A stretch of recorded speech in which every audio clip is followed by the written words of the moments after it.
নমস্কার বন্ধুরা, স্বাগত জানাই আমার এইচডি টেকনিক্যাল এডুকেশন চ্যানেলে। যদি আমার চ্যানেলে নতুন হয়ে থাকো তাহলে সাবস্ক্রাইব বাটনে ক্লিক করে পাশের অ্যারোতে ক্লিক করে অল সিলেক্ট করে রাখুন, যাতে আমাদের নোটিফিকেশান সবার আগে আপনার কাছে পৌঁছে যায়।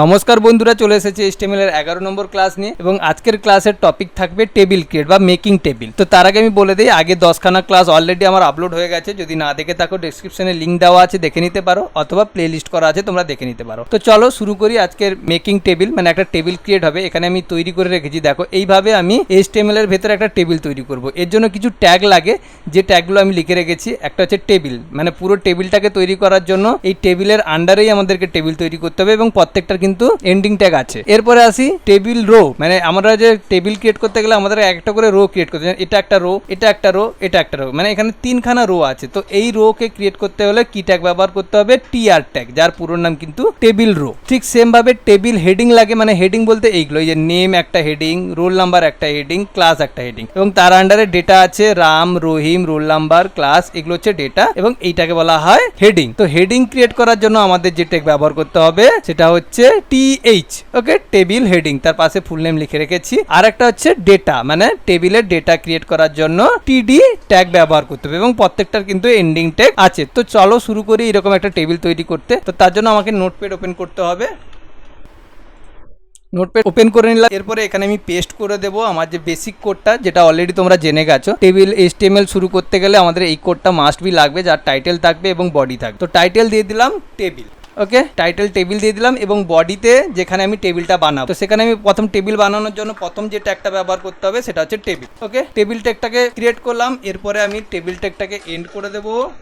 তো এই টেবিলের ভেতরেই আমাকে তৈরি করতে হবে কি, প্রথমে যেটা তৈরি করতে হবে সেটা হচ্ছে টেবিল রো। টেবিল রোর জন্য আমাদের ট্যাগ কি আছে দেখে নাও একবার। টেবিল রোর জন্য কি ট্যাগ আছে? টেবিল রোর জন্য TR ট্যাগ আছে। তো TR ট্যাগটাকে ব্যবহার করি, TR ট্যাগটাকে আমি ক্লোজ করলাম এবং TR ট্যাগটাকে আমি এন্ড করি। ওকে, TR ট্যাগ এন্ড করে দিয়েছি। এরপরে এর আন্ডারে যেটা আমি ক্রিয়েট করে এটাকে ফুল স্ক্রিন করে দিই, দিলে বুঝতে আরো সুবিধা হবে। তো এর আন্ডারে আমি কি দেব না, এর আন্ডারে প্রথমে আমাকে টেবিল রোর আন্ডারে আমাকে প্রথম কি দিতে হবে? হেডিং। তো হেডিং এর জন্য আমি কি ট্যাগ ব্যবহার করব? TH। ওকে, তো TH এর ভেতরে আমাকে হেডিং এর ভেতরে কি কি লিখতে হবে না, হেডিং এর ভেতরে এখানে দেখতে পাচ্ছ এই হেডিংটা, এগুলোকে হেডিং বলা হচ্ছে। তো হেডিং এর ভেতরে আমাকে নাম, রোল আর ক্লাস লিখতে হবে। তো সেম ভাবে আমি এখানে হেডিং এর ভেতরে লিখে দিলাম নেম। ওকে, এটাকে এন্ড করি। প্রত্যেকটা যেহেতু আমার এন্ডিং আছে, ওকে, এটাকে কপি করে নিই। বারবার এটাকে টাইপ করব না হেডিং এর জন্য, হেডিং অনেকগুলোই আছে, 3টে হেডিং আছে, অনেকগুলো নেই। তো এটাকে পেস্ট করে দিলাম এবং এখানে নেমের জায়গায় রোল দিয়ে দিই। ওকে, আবার একটা পেস্ট করে দিই, এখানে পেস্ট করে দিলাম, এখানে দিয়ে দিলাম ক্লাস। তাই তো আছে, তাই না? নেম, রোল এবং ক্লাস। ওকে, তো এই মুহূর্তে আমার কিন্তু রোগুলো তৈরি হয়ে গেছে, টেবিলও তৈরি হয়ে গেছে, আর রো ক্রিয়েট হয়েছে, তার সঙ্গে হেডিংটা ক্রিয়েট হয়েছে। তো এত দূর পর্যন্ত আমার হয়ে গেছে। তো এটাকে আমি সেভ করে দেখে নিই, তো এর আউটপুটটা কি দিচ্ছে। তার জন্য আমি ফাইলে চলে গেলাম, ফাইলে গিয়ে সেভ করব। সেভ কি করবো? তার টেবিল।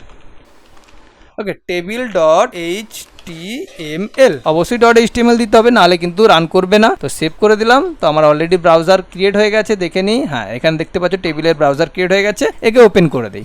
ওপেন করে দেওয়ার পরে দেখতে পাচ্ছ, আমি জুম করি, জুম করলে দেখতে পাচ্ছ আমার ক্রিয়েট হয়ে গেছে। কিন্তু ক্রিয়েট হয়ে গেছে, টেবিলে তো একটা দাগ থাকে, তাই না? আমি কিন্তু টেবিলটা ক্রিয়েট করে নিয়েছি, কিন্তু টেবিলের দাগটা ক্রিয়েট করিনি। দাগটা ক্রিয়েট করার জন্য শুধুমাত্র টেবিল ট্যাগ ব্যবহার করলে হবে না, তার সঙ্গে একটা অ্যাট্রিবিউট ব্যবহার করতে হবে, যেটার নাম হচ্ছে বর্ডার, BORDER, বর্ডার। অবশ্যই স্পেলিংটা ঠিকঠাকভাবে করবে। এবার বর্ডার দিয়ে দিলাম, ইকুয়াল দিয়ে ডবল কোটেশনের ভিতরে 1। তো আমাকে বর্ডার দিলেই তবেই কিন্তু টেবিলের আমরা বর্ডারটা দেখতে পাবো, তাই না? তো ফাইলে গিয়ে আমি সেভ করে দিই এবং আরেকবার রান করে দিই। দেখো বর্ডারটা দেখতে পাচ্ছ, তার মানে কি বর্ডার ক্রিয়েট হয়ে গেল। এই বর্ডারটা আমি 1 দিয়েছি, 1-এর পরিবর্তে 2, 3 দিতেই পারো। তো যদি আমি 10 দিই তাহলে কি হবে? 10 দিলে দেখো ফাইলে গিয়ে সেভ করে নিলাম, আর একবার সেখানে জাস্ট রিফ্রেশ মেরে দিলাম। দেখতে পাচ্ছ তাতে কি হয়, আমার যে বর্ডারটা সেটা অনেক মোটা হয়ে গেছে, তাই না? তো আমার এক থাকলেই বেটার লাগছিল, মোটা থাকলে বেশি ভালো লাগছেও না। ওকে, সেভ করে আর একবার রিফ্রেশ করে দিই। ওকে, তো আগের মতন চলে এসেছে, তো এটা ক্রিয়েট হয়ে গেছে। এরপরে আমাকে কি করতে হবে, ডেটা দিতে হবে। আমার তো টেবিলও ক্রিয়েট হয়ে গেছে, রো ক্রিয়েট হয়ে গেছে, এরপরে আমাকে কি দিতে হবে, ডেটা দিতে হবে। তার জন্য আমি আবার নোটপ্যাডে চলে যাই, নোটপ্যাডে গিয়ে আমাকে দিতে হবে ডেটা। ডেটার জন্য অবশ্যই আমাকে তার আগে রো গুলো ক্রিয়েট করতে হবে, কারণ ডেটার সঙ্গে তো রো আছে, দেখতে পাচ্ছ এখানে দেখো ডেটাগুলোর সঙ্গেও কিন্তু রো আছে, তার মানে রো ট্যাগটাকে আগে ব্যবহার করতে হবে, তার ভেতরে ডেটা দিতে হবে। যেমন আমি এটাকে ব্যবহার করেছি, আগে রো ট্যাগ ব্যবহার করেছি, মানে রো ক্রিয়েট করে নিয়েছি, তার ভেতরে আমি কি দিয়েছি, হেডিং দিয়েছি, মানে হেডিং এর ট্যাগ এইচটি, তার মানে কি রোর ভেতরে হেডিং তৈরি হয়ে গেছে। ঠিক সেভাবে রোর ভেতরে আমি ডেটাটা তৈরি করতে চাই, তাহলে রো ট্যাগটাকে আগে নিয়ে আসি, তাহলে টি আর হয়েছে, আর টি আর কে এন্ড করে দিই, এন্ড করে দিলাম। এর ভেতরে আমি কি করব, ডেটা নিব।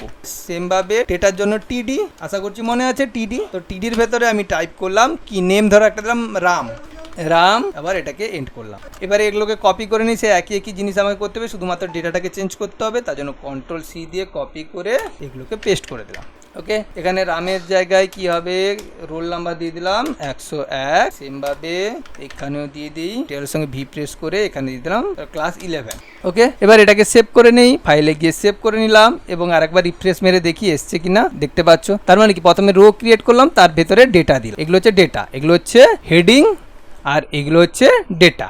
ওকে, তো আমি রোর ভেতরে প্রথমে হেডিং ক্রিয়েট করেছি, তারপর রোর ভেতরে ডেটা ক্রিয়েট করেছি। দেখো প্রথম রোর ভেতরে এই যে টিআর রোর ভেতরে আমি হেডিং ক্রিয়েট করেছি টিএইচ ট্যাগ দিয়ে, তারপর রোর ভেতরে আমি ডেটা ক্রিয়েট করেছি। ওকে, ঠিক সেম ভাবে আরো একটা ডেটা আমি ক্রিয়েট করব, তার জন্য সেই রোর ভেতরে ডেটা আমি এটাকে পুরোটাকে কপি করে নিলাম, তারপর এখানে আমি পেস্ট করে দেবো। ওকে, পেস্ট করে দিলে আমার সেম ডেটা থেকে যাচ্ছে, জাস্ট আমি ডেটাগুলোকে চেঞ্জ করে দেবো। রামের জায়গায় কি আছে, রহিম, এটা রোল নাম্বার আছে 102, এটা 12 আছে, 12 দিয়ে দিলাম। তার মানে কি হলো, দ্বিতীয় ডেটার ভেতরেও আমি কিন্তু রো ক্রিয়েট করলাম এবং ডেটার ভেতরে ডেটাগুলোকে শুধু চেঞ্জ করলাম, আর ডেটার জন্য তো সেই একই ট্যাগ ডিডি। এবার ফাইলে গিয়ে সেভ করে নিলাম, এরপর গিয়ে রিফ্রেশ করে দিই, দেখতে পাচ্ছ। তাহলে এইভাবে কিন্তু আমি টেবিল ক্রিয়েট করতে পারি। এবং টেবিলের সঙ্গে আমি কিন্তু কি অ্যাট্রিবিউট ব্যবহার করেছিলাম, বর্ডার। তো আমি চাইছি এই বর্ডারটাকে কালার দিতে চাই, তাহলে তুমি কালারও দিতে পারো, তার জন্য আরেকটা অ্যাট্রিবিউট ব্যবহার করছি, তার জন্য দিব বর্ডার একসঙ্গে হবে কালার। ওকে, কালার স্পেলিংটা COLOR হবে, ইকুয়াল টু ডবল কোটেশনের ভিতরে দিলাম রেড। ডবল কোটেশন শেষ করলাম এবং ফাইলে গিয়ে সেভ করে নেই।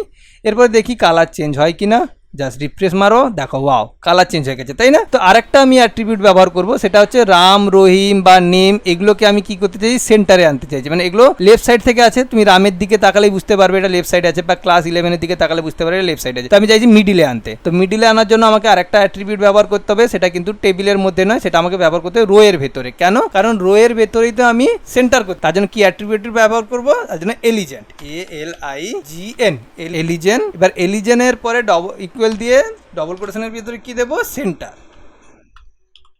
ওকে, সেন্টার দিয়ে দিয়েছি।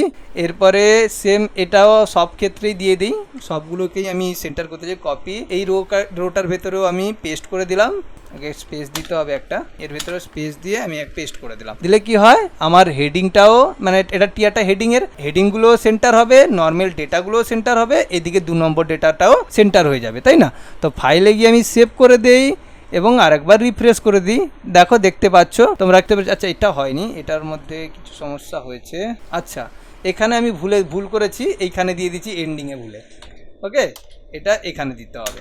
ওকে, তো এটাকে ফাইলে গিয়ে সেভ করে দিই। এগুলো একটু দেখে দেবে, কারণ আমি এন্ডিংয়ে ভুলে দিয়ে দিয়েছিলাম, স্টার্টিংয়ে দিয়ে দিলাম। এরপরে একবার রিফ্রেশ করে দিই, দেখো সবগুলো ডেটা কিন্তু সেন্টারে চলে এসছে। তো আজকে এইটুকুই থাক, আশা করছি তোমরা এটা ভালোভাবে বুঝতে পেরেছো। তো যদি ভালো লেগে থাকে অবশ্যই চ্যানেলটিকে সাবস্ক্রাইব করো। অসংখ্য ধন্যবাদ, বাই।